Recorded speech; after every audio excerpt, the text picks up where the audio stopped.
Hello and welcome all of you. In previous lecture of CPC, we deal with the syllabus of CPC, and we also discussed that what is the technique to study the CPC. We also deals with the what is the general procedure of filing of suit and stages of civil suit. From today, we started our core syllabus of CPC. The first important aspect of CPC, that is, what are the elements of civil suit? Civil suit दाखल करण्यासाठी किंवा civil suit हे होण्यासाठी तर त्याचे काहीतरी essential elements असतील ना, तर ते नेमके इसेन्शियल एलिमेंट्स कोणते सिव्हिल सूट दाखल करण्यासाठी? As you well non about that, for the purpose of set the criminal law in motion, the FIR is very important.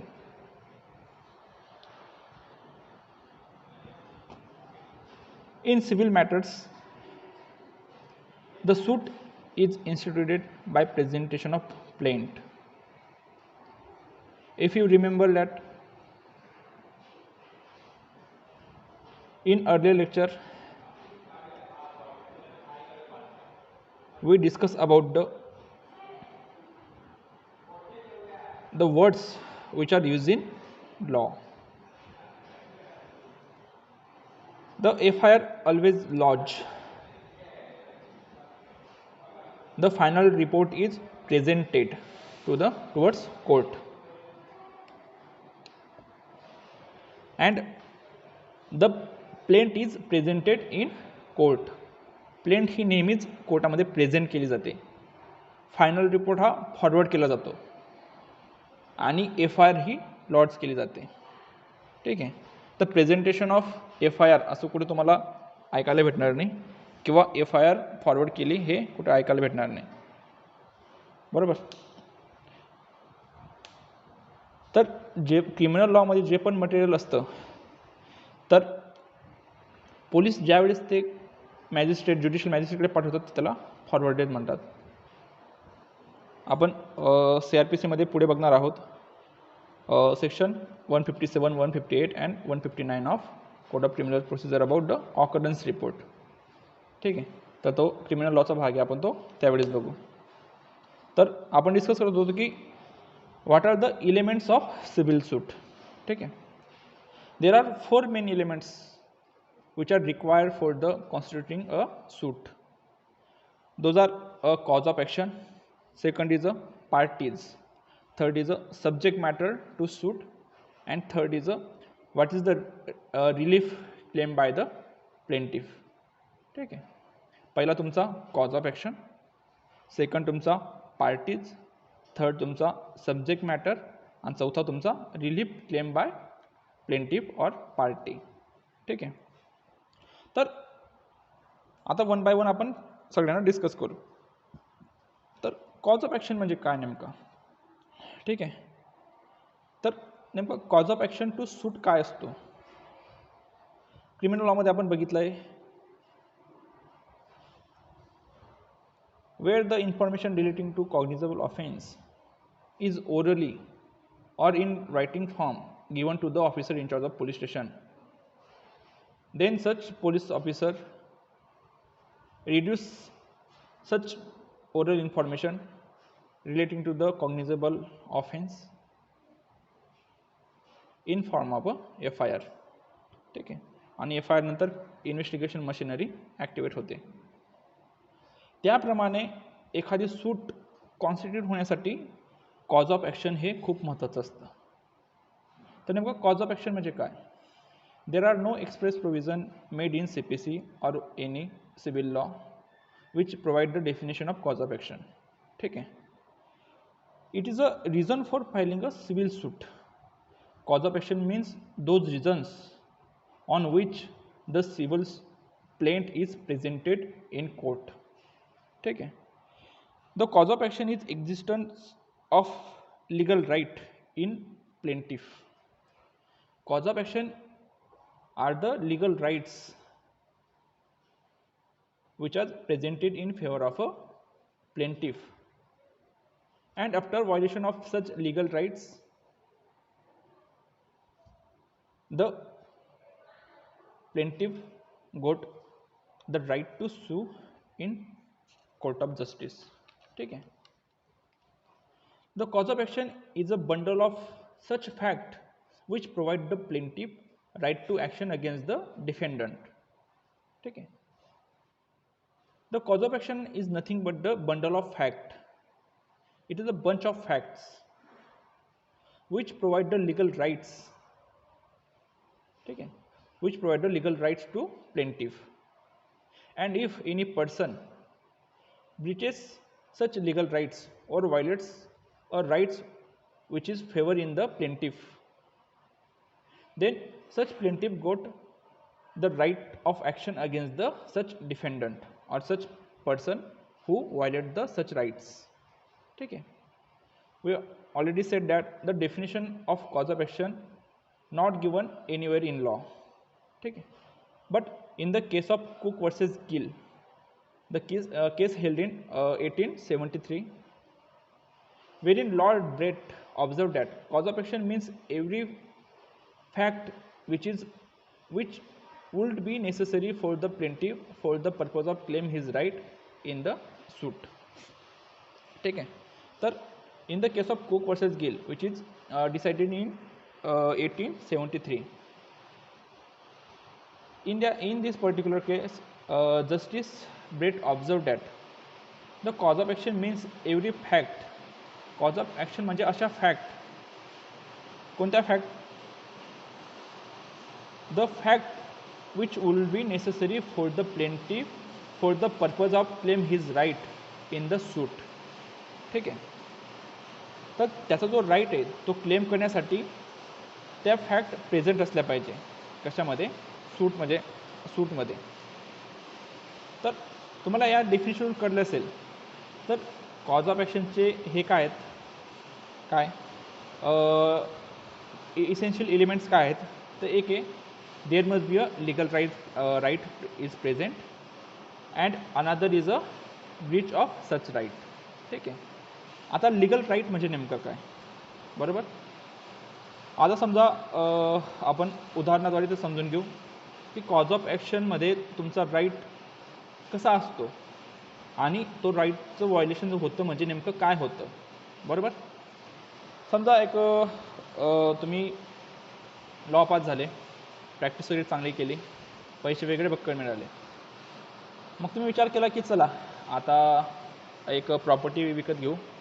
एक अलिशान प्रॉपर्टी पाहिजे, मस्त समुद्राच्या किनारी,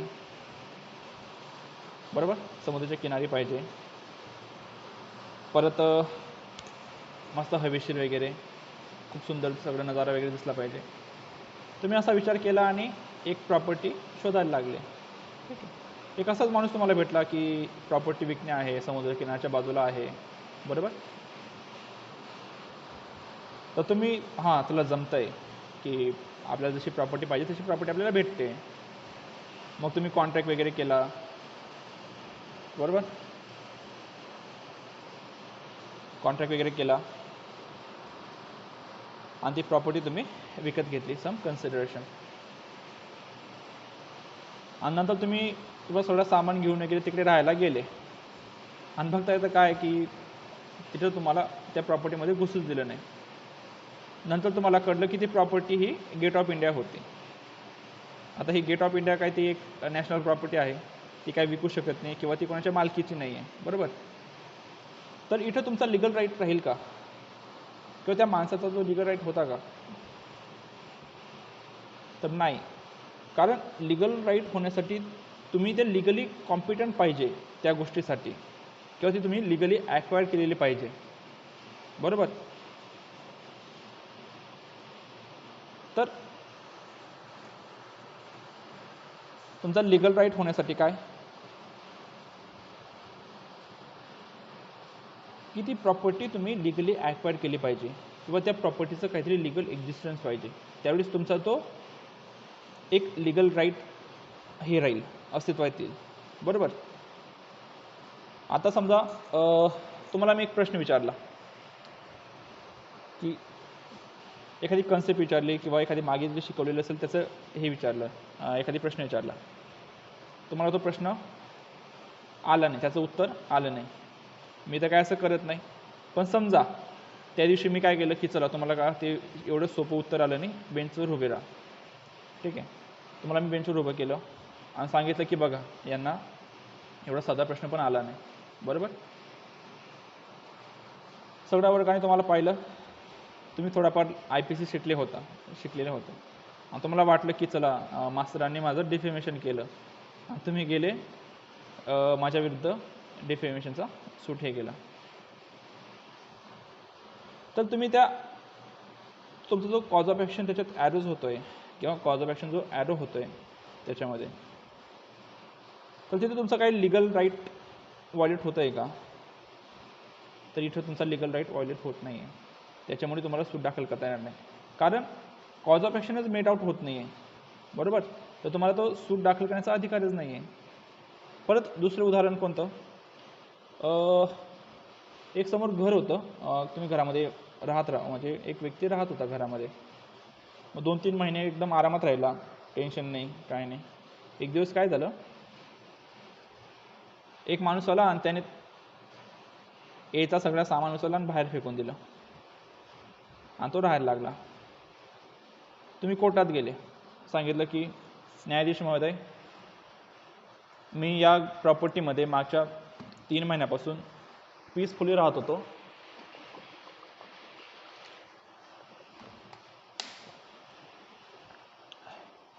कालचीच गोष्ट आहे, ए आला, त्याने माझं सगळं सामान घेतला आणि मला बाहेर फेकून दिलं. माझं पोझिशन मला परत मिळावं. तुम्ही प्लेंट वगैरे केलं, ते केलं, सगळं झालं. मग तुम्हाला न्यायाधीशाने विचारलं की तुझ्याकडे काही आहे ना, माझा लिगल राईट याच्यात व्हायलेट होत आहे. ठीक आहे. तर तुम्हाला न्यायाधीशाने विचारलं की ठीक आहे, तर काय तुझ्याकडे डॉक्युमेंट असेल ना की तुमचं जे टायटल प्रूव्ह करतं किंवा काय करतं. नाही तसं काही नाही. मग तू काय हे ठेवलं असेल, मॉर्गेज वगैरे ठेवलं असेल त्याच्याकडून. नाही तसं पण काही नाही आहे. मग न्यायाधीशाने विचारलं की मग तू त्या प्रॉपर्टीमध्ये तू पोझिशन ॲक्वायर कसं काय केलं त्या प्रॉपर्टीचं. नंतर तुम्ही त्याला सांगितलं की काय नाही, 3 महिन्यापूर्वी मी रूम शोधत होतो, मग समोर दिसलं की घरातला 2-3 महिन्यापासून काही कोण आले नव्हतं ते समोरच्या घरामध्ये, सगळी घाण वगैरे पडलेली होती. मग मी सहज विचारलं आजूबाजूला की हे घरात कोण राहतं किंवा काय राहतं. त्यांनी सांगितलं की काय माहीत कोण राहतं, आम्हाला पण माहिती नाही. तर मी माझं सामान आणलं आणि ते टाकून दिलं. बरोबर. तर हा आहे का तुमचा लिगल राईट्स? नाही, कारण ते घर कोणाच्या मालकीचं आहे, ज्या माणसाने तुम्हाला डिस्पजेस केलेलं आहे त्याचा राईट हा बेटर आहे त्याच्यामध्ये.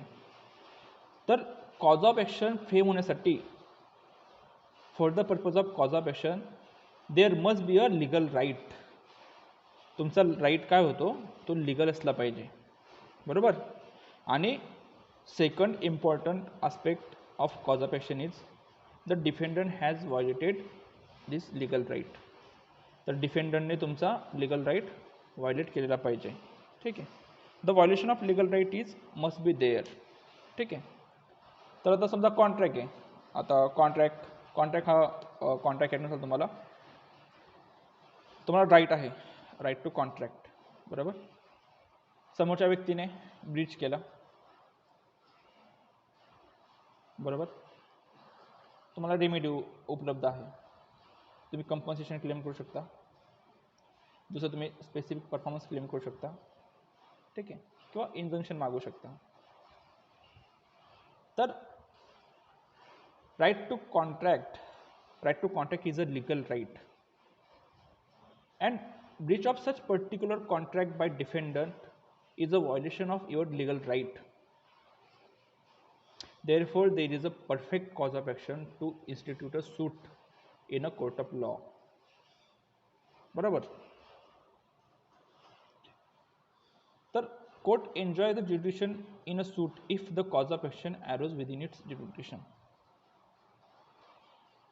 आपण CRPC बघताना डिस्कस केलं होतं, the offence of theft may be inquired or tried on the place where the offense is happened or where the offense is committed, or where the stolen property is found or retained, or on place where the accused is found. ठीक आहे. तर criminal लॉमध्ये ज्युडिक्शन 3 ठिकाणी भेटलं थेफ्टच्या ऑफेन्समध्ये. एक, where the offence is committed. Second, where the stolen property is found or retained, and third, where the accused is found. ठीक है. But the jurisdiction of civil court is depend upon the on what places the cause of action is arose. ठीक आहे. तर cause of action कुठे आलं त्या ठिकाणी civil कोर्टाला ज्युडिक्शन हे होतं, भेटतं. For example, if A committed a libel against B. ठीक आहे. तुम्ही टॉर्ट शिकले असाल तर डिफेमेशनचे 2 प्रकार असतात, एक लिबेल आणि एक slander. Libel means written defamation, slander is a oral defamation. ठीक आहे. Then in that particular case which I already said, A committed a libel of B by publishing any article in book. ठीक है. Then the such book is published at Mumbai and same book is distributed at Delhi, or the defamation is committed at Delhi. Then the both of courts, court of Mumbai and court situated at Delhi, both court has jurisdiction to try a matter. ठीक है. और plaintiff has a right to institute a suit of defamation on both places, Mumbai as well as Delhi. तर या ठिकाणी कोर्टाला ज्युडिक्शन कुठे भेटलं, एक मुंबई आणि दिल्ली. तर ते कोणत्या बेसिसवर भेटलं, तर ते cause of action where arose. ठीक आहे. तर हे झालं. The burden of proving the cause of action is on the plaintiff. ठीक आहे. तर the burden of proving that, the burden of proving the cause of action is always on plaintiff. ठीक आहे. In criminal case, the burden of proving is shifted sometime. Generally, the burden of proving the criminal case is on prosecution. But in the circumstances where the accused pleaded some special defense means the case of accused comes in the general exceptions, or the accused take plea of alibi. That time the the burden of proving is on accused. ठीक है. पण the burden of proving the cause of action is on plaintiff. ठीक है. Every plaintiff must disclose the cause of action. If it does not disclose then under order 7 rule 11, it is the duty of the court to reject the plaint. ठीक है. ज्याप्रमाणे for the lodging FIR there must be the commission of cognizable offense. Then for the purpose of कशासाठी, for the purpose of institution of civil suit, the cause of action is necessary. And if any particular plaint does not show or does not contain the cause of action or statement to it, then such plaint is liable to reject under order 7 rule 11 of CPC. ठीक है. And it is also a duty of court. If a plaint does not disclose any cause of action, then it is a duty of the court to reject that plaint under order 7 rule 11. ठीक है. While drafting a plaint, there are certain things are necessary for the admitting the suit in, that is the cause of action.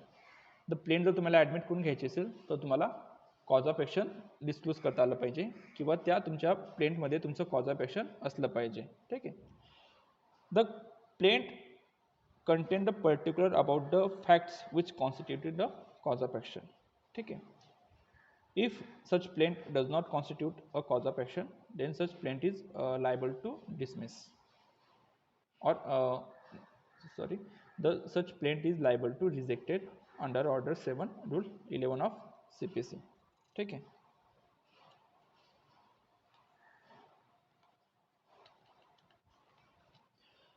And such plaint also consists when the cause of action is arose, or on what date the cause of action is arose. तर याचं का महत्त्व, म्हणजे हे का आवश्यक आहे की कॉज ऑफ ॲक्शन यावेळेस झालं किंवा या पर्टिक्युलर डेटला झालं. The ultimate object is that it is helpful to determine the jurisdiction of or whether the such particular plaint is within the limitation or not. ठीक आहे. लिमिटेशन ॲक्ट ते लिमिटेशनबद्दल provide करतो.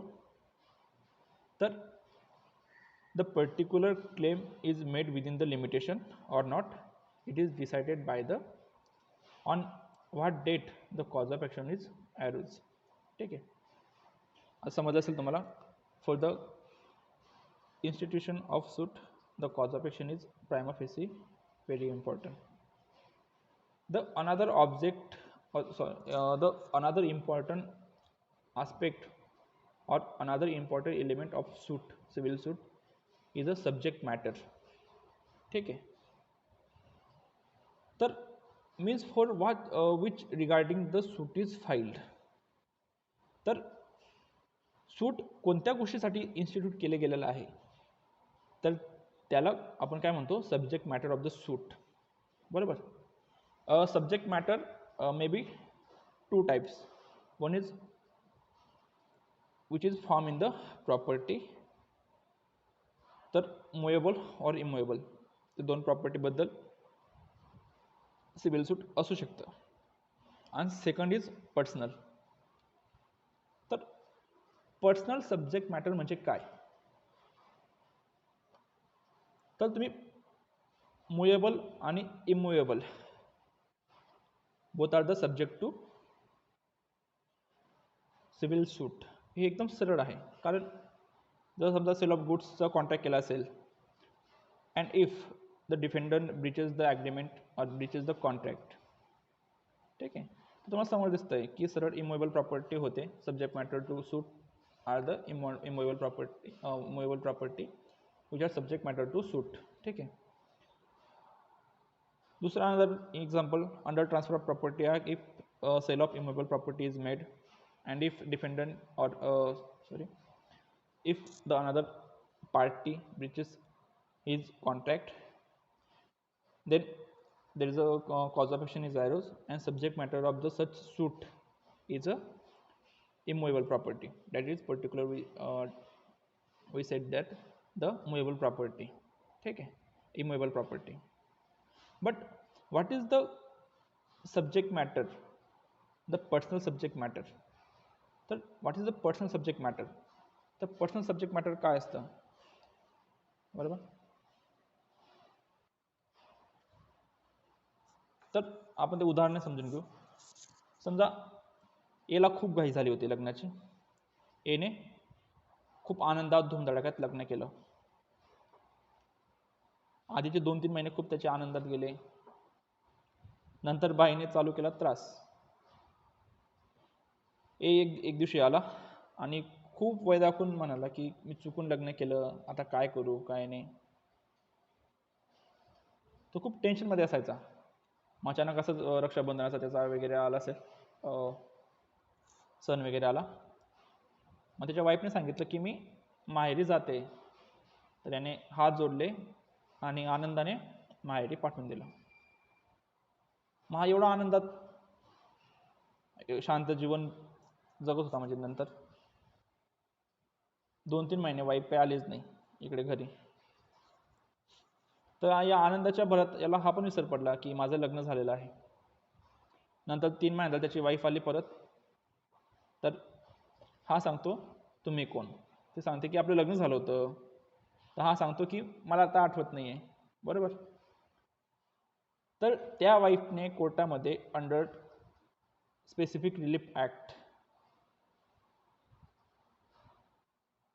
such wife instituted a suit of declaratory decree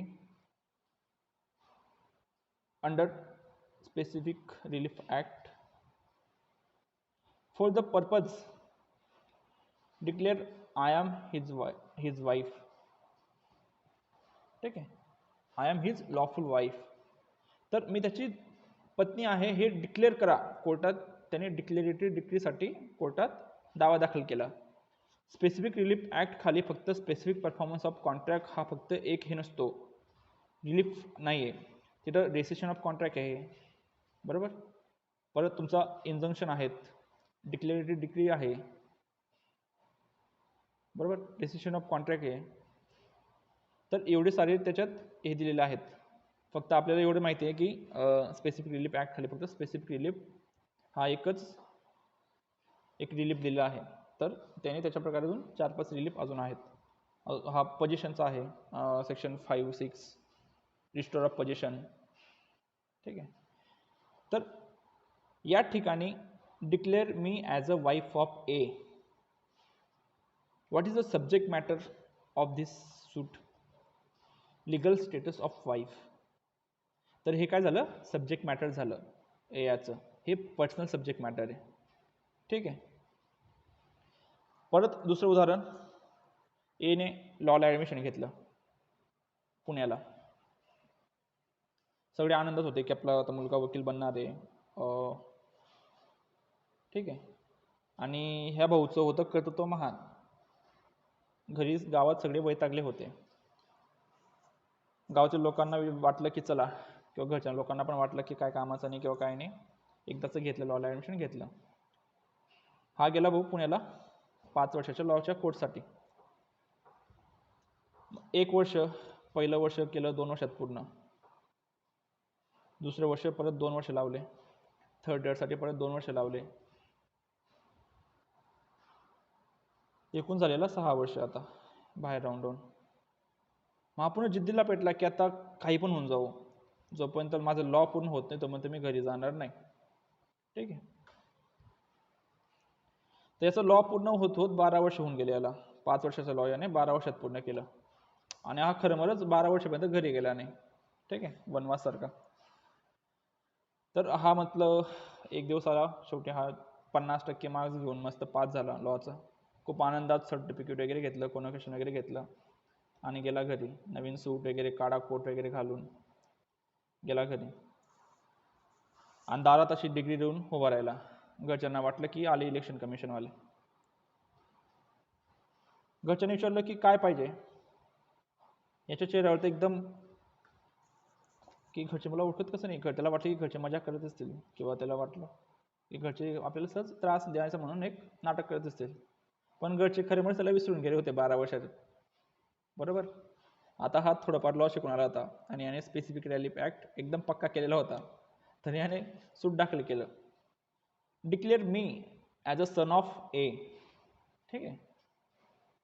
तर इथं त्याचं जे legal status of सन आहे ना, तर हे त्याचं पर्सनल सब्जेक्ट मॅटर झालं. ठीक आहे. तर सब्जेक्ट मॅटर तुम्हाला आता कळलं असेल.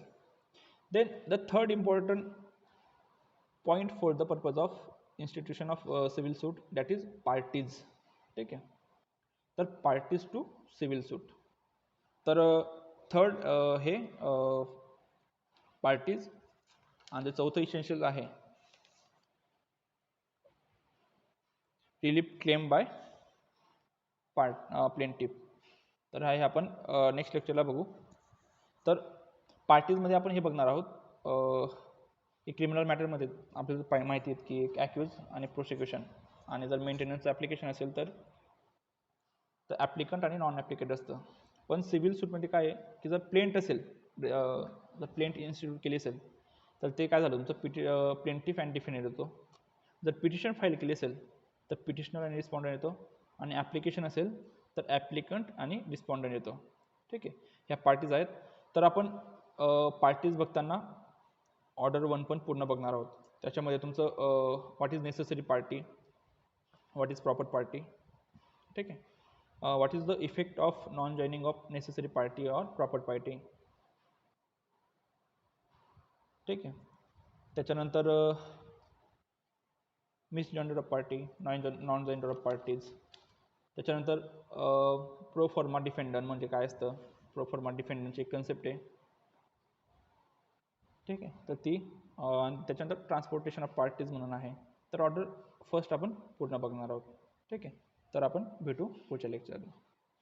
जर काही समजलं नसेल तर तुम्ही मला पर्सनल मॅसेज करू शकता, आणि तसं आपण शनिवारी तर आपण पर्सनल मीटिंग घेऊ म्हणा. जर काही डाऊट असतील तर लिहून ठेवा, ठीक आहे. आता विचारले तरी पण चालतील, नेक्स्ट लेक्चरला आपण ते नक्कीच कव्हर करायचा प्रयत्न करू, ठीक आहे.